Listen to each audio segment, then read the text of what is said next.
Here is why you should care about the fighting that is going on in Sudan. What's happening there is more than meets the eye, and it's time for the world to discuss the actual truth of what is going on there.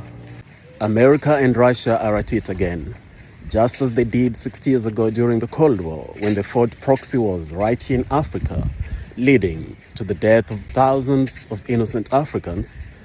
They are at it again in Sudan, fighting a proxy war. Let me explain. Two factions of the Sudanese military are fighting each other. One of them is led by Lieutenant General Mohammed Hamdan, head of the paramilitary group known as Rapid Support Forces. The other faction is led by the Sudanese Army Chief, General Abdel Fattah al-Burhan. So why are they fighting? This is where Russia and USA come into the picture. You see, in the last couple of months, Russia has finalized a deal with Sudan to establish Russia's naval base in Sudan's Red Sea coast. America is not too happy with that. Actually, they're furious.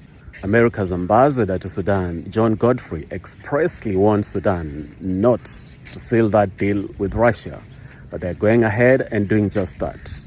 And so when the paramilitary unit began fighting the other faction of the army, that wasn't happening in a vacuum. The big problem is that you're not going to hear this in the mainstream media. Neither are you going to hear a lot of African governments voicing this, which is very unfortunate, because Africa must learn to speak its truth and stand on this truth, because truth will set you free.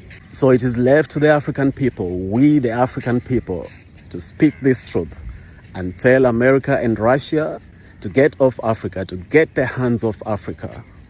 The days of the Cold War, the days of the shenanigans of the Cold War are completely over, and they cannot fight proxy wars in Africa at the expense of innocent African lives. That has to stop. The fighting in Sudan must stop. The puppet masters must stop their evil, diabolic games.